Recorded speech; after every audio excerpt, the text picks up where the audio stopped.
जय श्री राम, जय बजरंगबली। तो साथियों, आपका बहुत बहुत स्वागत है इस प्रस्तुति में जो हो रही है महाराज नीम करौली बाबा के आश्रम कैची धाम से।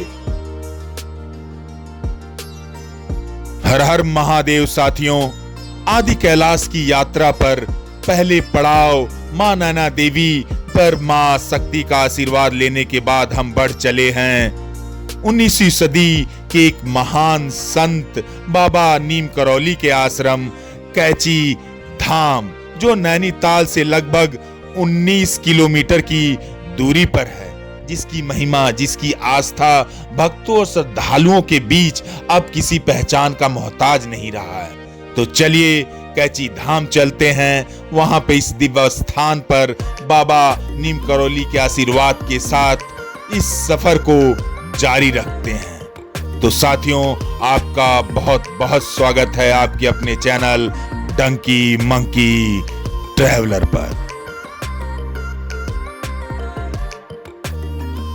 और मैं पहुंच ही जाता हूं कैची धाम, जहां पर सर्वप्रथम इस बार नए पार्किंग में मैं अपनी गाड़ी खड़ा करता हूं और बाबा के धाम के लिए आगे बढ़ चलता हूं।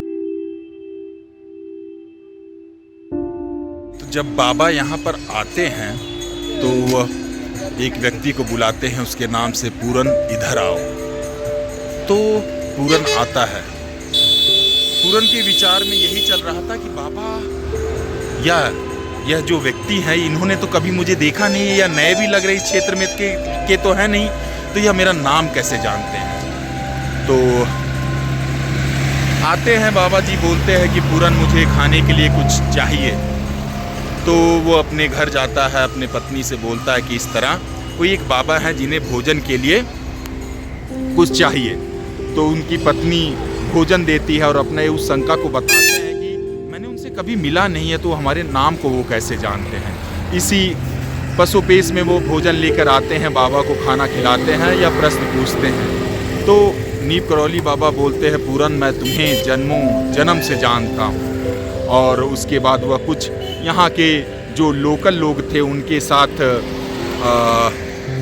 बात करते हैं और बताते हैं कि यहाँ पे एक गुफा है।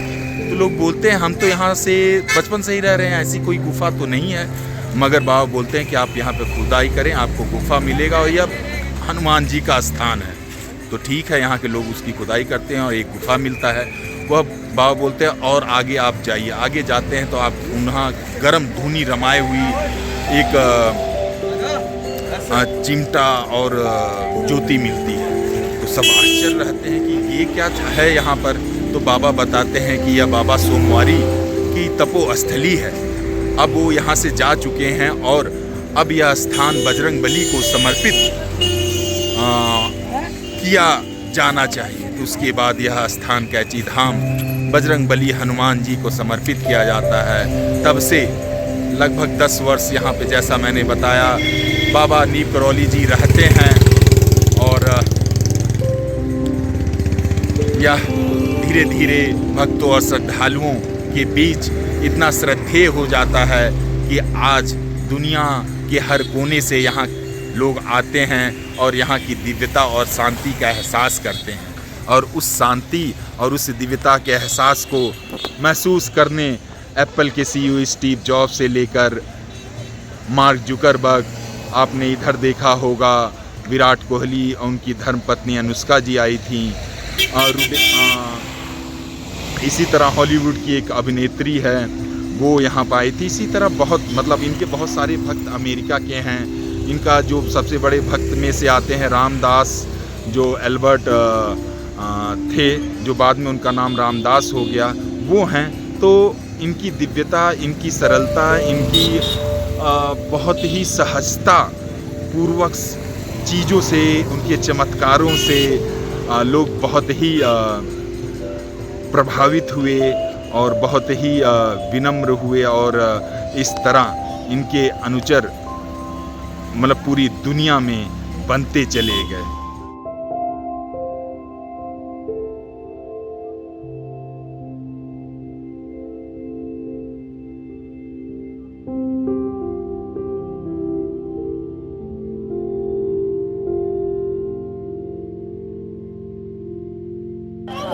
तो साथियों, आप जो सामने देख रहे हैं यह परम पूज्य बाबा श्री नीम करौली महाराज के कैची धाम का प्रवेश द्वार है।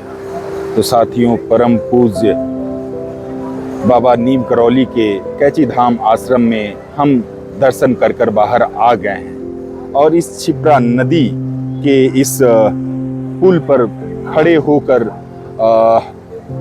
आपको इस पूरे आश्रम के परिवेश का विवरण देते हैं। तो आप जैसे ही इस प्रवेश द्वार से प्रवेश करते हैं तो सामने आप देखेंगे माँ वैष्णो देवी का दरबार है। उसके बगल में आप जाएंगे तो 2 सिंह हैं और उसके साथ जो पहला गर्भगृह मिलेगा वहाँ पे महादेव प्रतिष्ठित है। उसके बगल में लक्ष्मी नारायण प्रतिष्ठित हैं जो आप ऊंचे गर्भगृह स्तूपिका पर देख रहे हैं। उसके बगल में जो गर्भगृह है उसमें बजरंगबली एक हाथ में गदा लिए और दूसरे हाथ में संजीवनी बूटी का पहाड़ लिए हुए विराजित है। और उसके साथ जो सफेद मंदिर देख रहे हैं उस मंदिर में प्रतिष्ठित हैं समाधि के स्वरूप में बाबा नीम करौली जी। और उसके सामने आपको परम पूज्य माँ सिद्धि माँ का चरण चिन्ह मिलता है और यह माँ वो हैं जिन्हें बाबा नीम करौली जी माँ कात्यायनी का अवतार, माँ कात्यायनी की शक्ति स्वरूप में देखते थे। और उसके साथ ही आप जो यह देख रहे हैं इमारत या घर या भवन कार्यालय के रूप में प्रयोग किया जाता है। और उसके बगल में यह जो मंदिर देख रहे हैं यह मंदिर माँ विंध्यवासिनी का दुर्गा स्वरूप में बहुत ही दिव्य अलौकिक विग्रह के साथ वहाँ प्रतिष्ठित हैं। और उसके साथ ही आप देखेंगे यह पुस्तिका बिक्री केंद्र है और उसके बगल में भक्तों को, श्रद्धालुओं को प्रसाद मिलता है जिसे वो ग्रहण कर कर परिपूर्ण और बहुत ही खुश महसूस करते हैं। तो इस तरह यदि इस मंदिर के परिवेश का विवरण देखेंगे तो यह था सारे देवी देवताओं और बाबा जिन्हें माँ कात्यायनी के स्वरूप में देखते थे, माँ सिद्धि माँ के साथ यह था पूरा परिवेश। तो बाबा नीम करौली जिनका जन्म होता है 19वीं शताब्दी के आसपास फिरोजाबाद जिले अकबरपुर जगह उत्तर प्रदेश में 11 वर्ष में इनका विवाह कर दिया जाता है। 17 वर्ष की उम्र में इन्हें पूर्ण ज्ञान की प्राप्ति होती है। इनके 2 पुत्र और 1 पुत्री है। या फिर जब गृहस्थ जीवन छोड़ आगे बढ़ते हैं और तब करते हैं तो विभिन्न राज्यों में भ्रमण करते हैं और तिकोनिया बाबा महाराज के नाम से जाने जाते हैं। नीम करौली बाबा का जानने की कथा मैं इससे पहले भी बता चुका हूँ और बता देता हूँ कि एक बाबा ट्रेन से सफ़र कर रहे थे और टिकट ना होने की वजह से उन्हें टीटी उतार देता है और वह ट्रेन उसके बाद चल नहीं पाती, शुरुआत नहीं हो पाती है। तो सब बाबा के पास आते हैं और उनसे अनुग्रह करते हैं तो वो दोबारा ट्रेन पे चढ़ते हैं और आगे जाके ट्रेन स्टार्ट हो जाती है। इसके बाद बाबा वहाँ के लोगों से बोलते हैं, टीटी और रेलवे कर्मचारी से बोलते हैं कि इसके बाद आप 2 वचन दीजिए कि कभी भी बाबाओं साधुओं का अपमान नहीं करेंगे, उसके साथ आप कभी यहाँ पर कालांतर में एक स्टेशन का निर्माण कराएंगे। तो वह जगह था नीम करौली। तो नीम करौली में एक स्टेशन बनाया गया और इस चमत्कार के बाद बाबा को सब नीम करौली बाबा के नाम से जानने लगे। देखिए साथियों, जो बाबा नीम करौली को मैं देखता हूँ, मुझे उनके चरित्र से प्रभावित होने के लिए जो चीज़ें मजबूर करती हैं वो उनकी सादगी है, उनकी सरलता है। और उनकी सादगी और सरलता की वजह से उनके चरित्र में जो दिव्यता और उनके जो सारे गुण हैं, जो भक्त हनुमान जी का उन्हें अंशा अवतार मानते हैं, उस रूप में देखते हैं, वो कहीं न कहीं एक संत होने के नाते, एक बाबा होने के नाते आजकल के ऐसे आध्यात्मिक पुरुषों में नहीं देखा जा रहा है। तो 20वीं सदी में देखा जाए तो भारत वर्ष के एक बहुत ही बड़े, बहुत ही विनम्र, बहुत ही जमीन से जुड़े हुए संत रहे हैं बाबा नीम करौली जी। और अगर इस धाम के अस्तित्व की बात की जाए तो 1961 या 62 में अपने एक शिष्य के साथ या साथी के साथ वह आते हैं और इस आश्रम की स्थापना होती है, जो लगभग 1964 में बनकर तैयार होता है। 10 साल बाबा यहाँ पर रहते हैं और 1973 के आसपास उनकी मृत्यु होती है वृंदावन में। तो वृंदावन में आप जाएंगे तो वहाँ पे उनकी समाधि है। तो इस तरह से एक जीवन परिचय रहा बाबा का। तो आप यहाँ पर आएँ, इस दिव्य आश्रम का, लोगों का विश्वास, लोगों का आस्था आप महसूस करें इस आश्रम में आकर। अगर हम यहाँ के जन सुविधाओं की बात करें, अगर आप कैची धाम आते हैं तो इस बार जब मैं आया तो यहाँ पे पेड पार्किंग बन गया है। इससे पहले भक्तों को, श्रद्धालुओं को और यात्रियों को अपना वाहन यहाँ पार करना पड़ता था, जो असुविधाजनक होता था।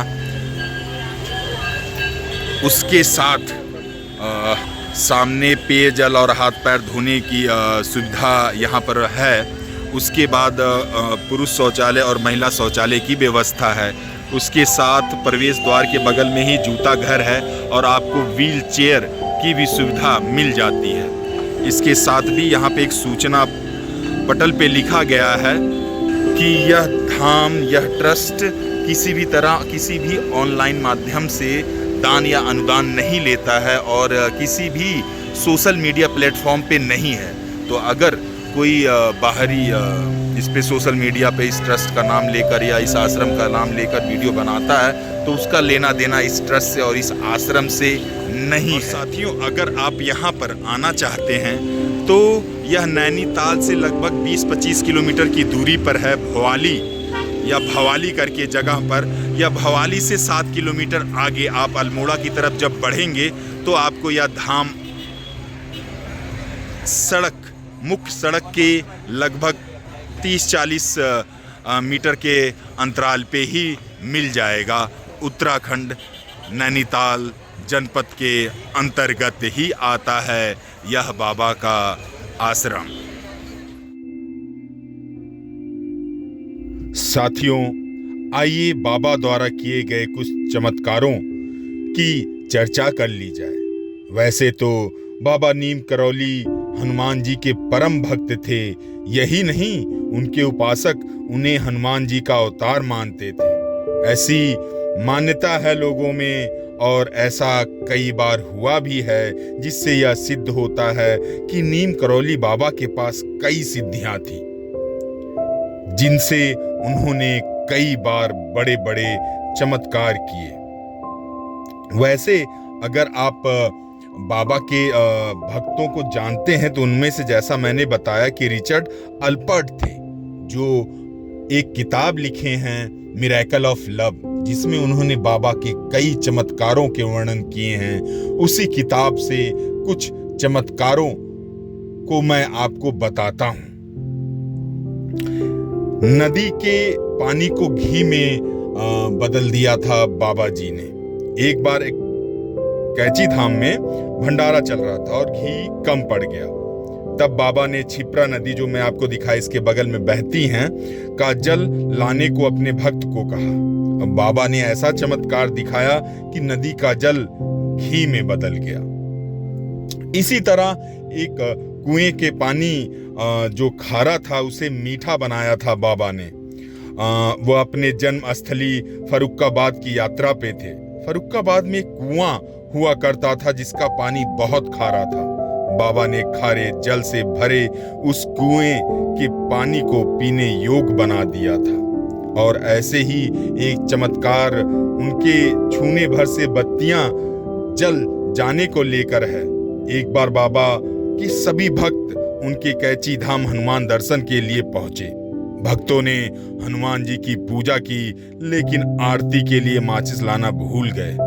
तब बाबा ने चमत्कार करते हुए घी की बत्तियों को हाथ लगाया और वह जल उठी। उसी तरह उनके चमत्कार में एक बार बात आती है जब उन्होंने बारिश को रोक दिया था। हनुमान मंदिर के निर्माण का कार्य चल रहा था और बहुत जोरों शोरों से वर्षा हो गई।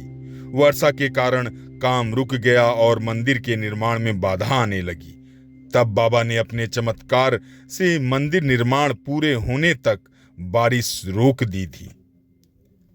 यदि हम अगले चमत्कार की बात करें, जिसमें बाबा नीम करौली ने अपने एक भक्त को शिव के दर्शन कराए, जो इस तरह से है कि बाबा का एक भक्त थे जो भगवान शिव के बहुत ही बड़े उपासक और भक्ति किया करते थे। वह रोजाना शिव की अखंड जाप करते थे और उनके ध्यान में मग्न रहते थे। इसी भक्ति से प्रसन्न होकर बाबा ने उन्हें अपने सीने पर महादेव का रूप दिखाया। यूं तो नीम करौली बाबा के चमत्कार जो आज भी कर देते हैं सबको हैरान, यह अजूबे या कहें कोई मैजिक नहीं था, क्योंकि मैं मानता हूं कि ऐसी सिद्धियां होती हैं और सिद्धियां हासिल करने के लिए जो चरित्र चाहिए, वह चरित्र मतलब मुझे बाबा में दिखते हैं। तो इसी के साथ साथियों इस प्रस्तुति से आपसे विदा लेते हैं, और अगर आपको यह प्रस्तुति अच्छी लगी हो तो अपना प्यार दीजिएगा इस चैनल को। Please like share and subscribe the channel and hit the bell icon. जय हो नीम करौली बाबा का, जय श्री राम, जय बजरंगबली, राम सीता जानकी, जय बोलो हनुमान की।